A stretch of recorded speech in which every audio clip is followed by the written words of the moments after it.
fermenting. Hey yo, welcome to the wonderful world of HungryHeath. I'm not a classically trained chef. What I am is a self-taught home cook. I have studied under several television chefs. I have a PhD from YouTube University and a black belt in Google Food. I love to cook. The only thing I love more than cooking is my wife, the sensational Shelly Eats Steak, aka the Warden. Together we host what we like to call the Friday Night Feast. This happens every Friday night, 6:30 Central. We'll cook up an entree, maybe pick up little snacks, show you how to do it, then we'll spend the rest of the evening just chewing the fat with all of our friends in the HungryHorde. Hope you can tune in sometime. We'd love to have you over for dinner. So this week's fermentation recipe is garlic. Yes, I love garlic. And this is so easy. And again, we love garlic in so many ways. Like, I love Bluegrass Girl's black garlic. And then plus we love getting just fresh garlic, minced garlic, pickled garlic every way possible. Roasted garlic. So I was like, well, let's have some fermented garlic. And we are going to do the lactobacillus type of fermentation. So all it is going to be a salt brine. And then I've got here 6 heads of garlic. And what we'll have to do is get all of these basically peeled, right? So you could save a little step, cost a little more money, but you could get them already peeled. Like I saw at Sprouts, they had a bag and it was 5 heads of garlic, already peeled and everything, ready to go, but it was $4 versus I got these 6 for $3. So you decide you get an extra one and you save $1.50. So, or you save $1. Mm-hmm. So it's whatever you want to do, but that's what we're going to do. And we'll need a glass jar, of course, to put all these in. And then we'll just get these fermenting and see how it turns out. Okay, to ferment the garlic, I have, with Heath mostly, peeled all of my garlic. And I went ahead and washed them since we were handling them so much. So then that way I made sure also to get off any last little bit of skin. And then I've got my jar, and then I've also got my salt and my spring water. So I'm going to start. Our recipe for figuring out the salt content is going to be, you're going to weigh it in grams. You're going to weigh all of this, all of your ingredient, plus the water in a jar. And, oops. Just saw there was a little something on my jar here.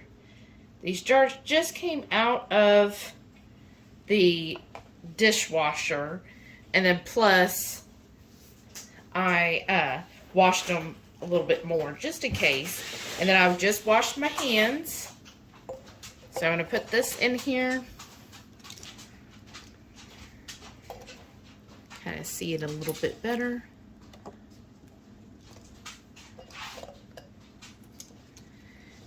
And I'm excited to see how this fermented garlic turns out. I mean, I've had black garlic by Bluegrass Girl, and that is so good. So I'm excited to see how tasty this will be, as we do love our garlic in so many things. So, and sometimes I could just eat, like a garlic by itself. Okay, so that one is 242. Let me add the water to it.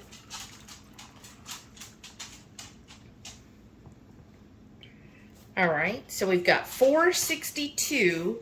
So I'm going to do 464 times 0.025.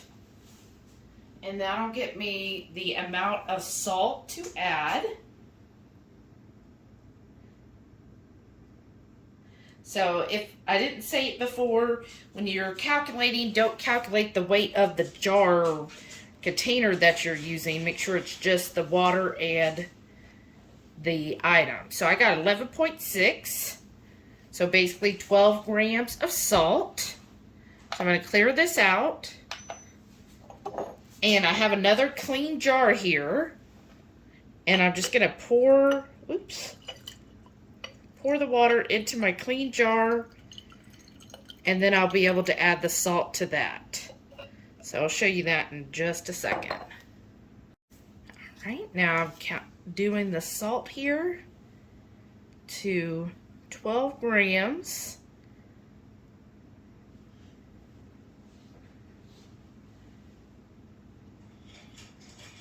A little bit, there we go. And then I'll just simply put my lid on this jar, make sure it's on tight, and then you're gonna shake it all over. Move that over there.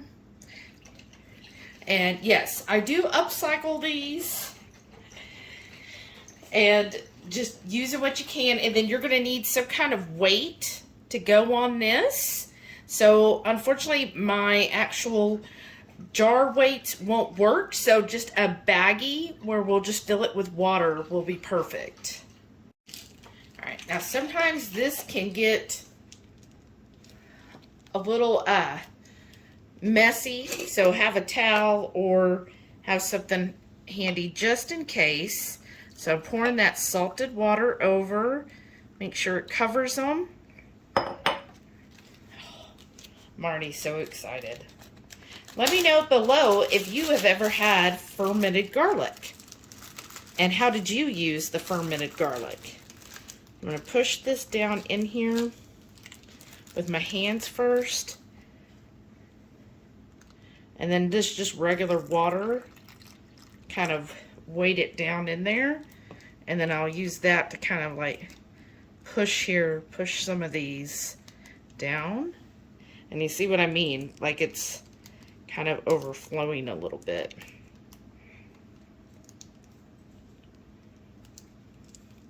And I'm just pushing down. And make sure everything's well under the water line.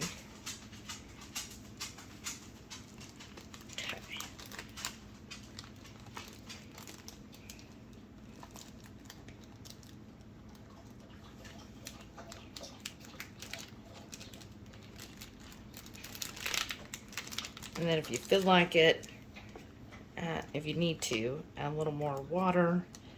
And it gives it a good weight on here. Just kind of push it down. All right, that's it. And now we just wait at least 3 days. For garlic, we might wait longer, maybe a week. So welcome back, y'all. The garlic took about 2 weeks. And I think it might have went a little faster if maybe I had cut into each one, kind of like I did the tomatoes. It might have went a little bit faster. But I think it ended up turning out well. We've been using these because I feel like even though we're testing it on camera, I still like to use them and make sure, you know, that it's actually good. Up to par. So I've been using these to put in salad. So I'll take a couple cloves out, dice them up, and put them in our salad dressing. I don't want to heat it up, so I don't want to add it like to a dish I'm going to cook, because then that'll get rid of all the good bacteria. But I'll do that. And then the juice, y'all, this juice is really good and healthy. So like a couple times I just did a little shot of the juice. Ooh, I bet that's potent. It was potent. It was really potent. Have your drink ready. That's all I'll say. I was in the middle of making my coffee and I was like, I'll just have a shot of this garlic juice. Not the smartest move. You didn't do that more than once, did you? But I can tell you one thing. Vampires won't be coming near you if you do that. So let's try it on its own. All right. So I just sliced a sliver here. That is divine. I love garlic. It's garlicky. Yes. That is really good. It's good. It's got that tanginess to it. Plus, it's still crunchy. So that's why this is really great to put in salad dressings. I'm trying to think of what else. I diced up a couple just to put like on top as like a finishing. Oh, I bet you it'd be real good in a coleslaw.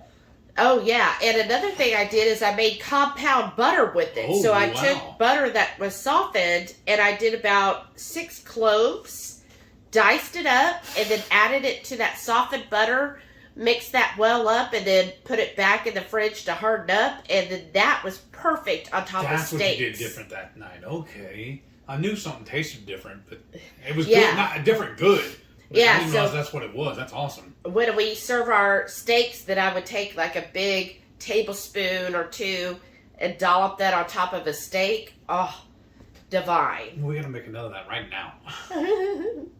Well, I hope you tried making fermented garlic.